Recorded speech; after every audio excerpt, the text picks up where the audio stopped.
அதுக்கப்புறம் பொதுவாக இந்த மாதிரி ஒரு கிளைசமிக் இண்டெக்ஸ் லோவாக வேணும், அதுக்கப்புறம் சினைப்பை நீர்க்கட்டிகளுக்கான ஏதாவது மருத்துவங்கள் எடுத்து கொண்டிருக்கிறாங்க அப்படின்னா சில ஃபங்க்ஷனல் மாலிகுல் உள்ள உணவுகள்னு எடுத்தோம்னா வெந்தயத்தை அவர்கள் நிறைய உணவில் அன்றாடம் சேர்த்துக்கொள்ளணும். ஏதாவது இல்லை நம்ம உணவோடு சேரலை அப்படின்னா வெந்தயத்தை வறுத்து நல்லா பொடி செஞ்சுக்கிட்டு ஒரு அரை ஸ்பூன் காலையிலையும் மாலையிலையும் உணவோடு சேர்த்து எடுத்துக்கொள்ளலாம். கருவேப்பிலை நிறைய எடுத்துக்கலாம். கருவேப்பிலையை சட்னி மாதிரியோ இல்லை கருவேப்பிலை பொடியை சாதத்தில் போட்டோ உணவில் எடுத்துக்கொள்ளலாம்.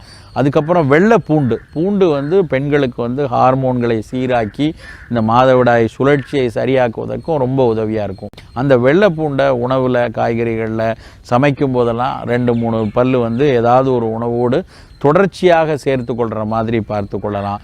இது எல்லாத்தையும் நம்ம உணவில் திட்டமிட்டு வந்தாலே இந்த சினைப்பை நீர்க்கட்டிகள் உருவாகிற வீதம் நல்லா குறையும்.